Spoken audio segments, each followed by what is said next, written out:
Bonjour, je suis en direct du Salon Zen à Paris avec la personne qui a amené le Nia en France, Régine Petit. Bonjour. Bonjour Lilou. C'est un plaisir de voir une personne avec tant de bonheur dans les yeux. Vous avez une joie qui radie, c'est magnifique. Merci Lilou. Oui, en effet, je suis très très heureuse. Ouais, Est-ce dû au Nia? Quel est ce Nia? Oui, le secret, oui, le Nia me remplit de joie effectivement. C'est une danse, c'est un art de vivre, c'est une philosophie, c'est vraiment tout ça à la fois qui amène, qui amène vers un équilibre et vers beaucoup de joie à la fois physique, tangible et aussi une joie intérieure, une sérénité intérieure, effectivement, oui. Donc N-I-A, c'est un acronyme? N-I-A comme Now I Am. Vous allez être contente, Lilou. Maintenant, j'existe. Le moment présent. Voilà, maintenant, je suis. Et vivre le moment présent, danser son moment présent et être présent à soi, présent aussi aux autres, présence vraiment universelle. Donc c'est une danse qui se fait dans le moment présent et on laisse son corps aller. Comment ça se passe? Est-ce que c'est coordonné ou est-ce que c'est purement une expression libre du corps?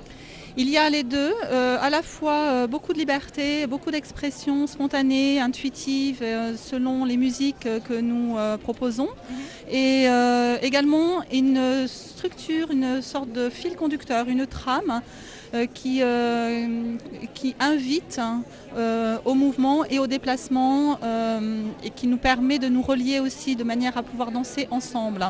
Donc il y a à la fois des parties très spontanées, personnelles, d'expression complètement individuelle, en fonction de beaucoup de critères, de soi en premier, et puis de visualisation, d'imagination et des musiques. Et aussi des moments où on est tous ensemble en phase sur toujours le support musical, bien sûr, qui est très très important et qui nous permet d'échanger, de partager en collectif. Alors c'est sur des thèmes, il y a des musiques différentes, vous abordez des sujets précis ou c'est purement juste la vie en général ça m'a l'air d'être une célébration de la vie quelque part aussi. Ah oui. Oui, c'est une célébration de la vie avec des thèmes. À chaque séance, un thème précis et qui est aussi ouvert, élargi bien sûr, parce que tous les thèmes sont reliés entre eux, mais on va toutefois porter notre attention sur une partie physique, par exemple, on va porter notre attention sur notre dos. Voilà, aujourd'hui, par exemple, je vais dire, on va porter notre attention sur le bas de notre dos, le milieu, le haut, donc dans toute sa flexibilité, sa souplesse, la possibilité de mouvement, de fluidité et aussi dans sa structure, dans le renforcement, dans la droiture, dans le support que la colonne vertébrale va nous offrir. Donc on va prendre ce thème, par exemple, et tout au long de la séance, on va le développer. Donc je vais ramener les personnes à porter leur attention sur le bassin, le coccyx, comment on va donc se mouvoir ce bas de cette colonne vertébrale, des différents mouvements qui sont associés, et puis les mouvements du milieu du dos, donc quel type de mouvement on peut faire avec notre milieu du dos et quel type de mouvement on peut faire avec le haut du dos, donc est-ce que ça bouge parallèlement à ça, c'est-à-dire que quand on va bouger le bas du dos, on va beaucoup plus bouger le bassin que lorsqu'on bouge le haut du dos, on va bouger la tête. Donc en fait, grâce à ce thème qui va être donc la colonne vertébrale, on va travailler tout le corps, et, mais d'une manière bien particulière. Voilà. L'harmonisation est toujours en se rappelant d'être dans le moment présent. Parce qu'on traite quand même d'un thème, mais en même temps, il faut se rappeler d'être dans le moment présent. Ça peut être un peu difficile, c'est un peu comme dans la vie. Oui, mais effectivement, on a tendance à échapper, laisser la vie nous reprendre avec tout son stress et ses jugements et ses inquiétudes éventuelles et où ces blocages sont... Et donc là, le fait de se ramener vraiment dans l'instant, dans le mouvement, c'est en palpe, on est dans le concret et du coup on est beaucoup plus dans l'instant. Et donc c'est quelque chose qu'on fait une fois toutes les semaines Aucune règle, on peut en faire autant qu'on veut et comme on veut. Chez soi ? Des possibilités, chez soi ou en cours, oui. Donc c'est tout à fait possible de le faire vraiment. C'est une pratique qui se fait à tout type d'intensité, tout type de niveau. Donc il n'y a aucune obligation d'être dans aucune performance. Donc voilà, moi j'ai mes élèves qui viennent une voire 2 fois par jour, ça arrive d'avoir des élèves qui viennent. Vous les voyez se libérer dans leur propre vie? Une fois de temps en temps aussi. La particularité du NIA, c'est qu'on peut faire très souvent, de façon fréquente. Et comme toute activité, à ce moment-là, on évolue bien sûr dans cette pratique.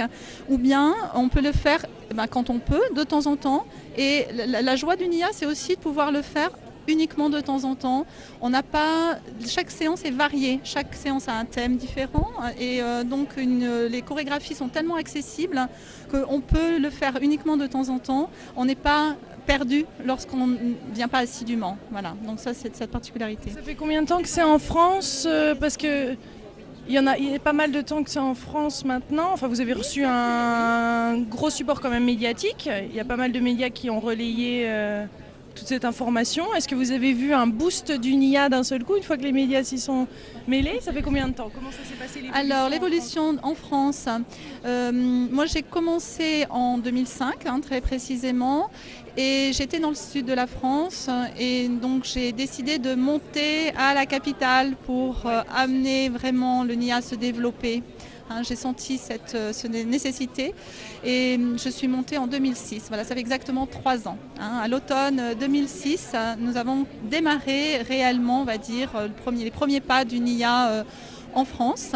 Et depuis 3 ans, effectivement, ça se développe de plus en plus de pratiquants qui nous rejoignent. Combien de personnes dansent le NIA?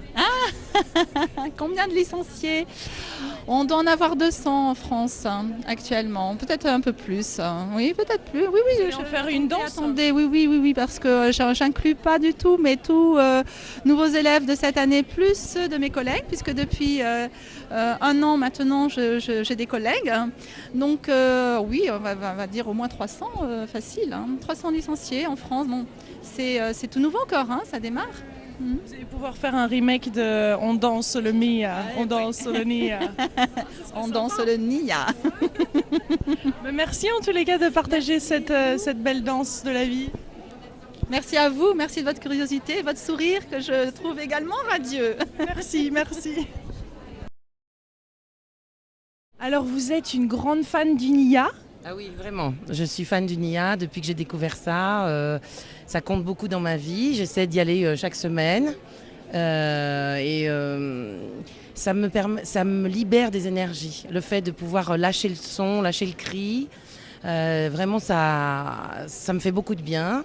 Et puis d'être en musique comme ça, dans le mouvement, dans la chorégraphie, sans qu'il y ait de c'est bien, c'est mal, ou tu fais mieux, tu fais pas bien. Cette liberté du mouvement, cette espèce de créativité qu'on peut y trouver. Et toujours en lâchant les énergies, en se détendant, ça a vraiment changé quelque chose dans ma vie, je dirais. C'est chouette. Et vous avez vu votre vie donc changer, évoluer. Vous l'avez vu en parallèle à votre propre vie qui a pris d'autres dimensions? Voilà, moins de stress. Le fait de savoir qu'il y a un moment dans la semaine, rien qu'à moi, où je vais pouvoir me laisser aller, à danser, à crier si j'ai vraiment trop de choses à l'intérieur, à lâcher la pression. Ça, c'est vraiment indispensable. Et les semaines où je travaille, où je ne peux pas me libérer pour y aller, ça me manque, quoi. J'ai vraiment ce besoin de lâcher prise complètement en musique, dans des mouvements chorégraphiés avec les autres. C'est très important le NIA dans ma vie. Merci. Je vous en prie.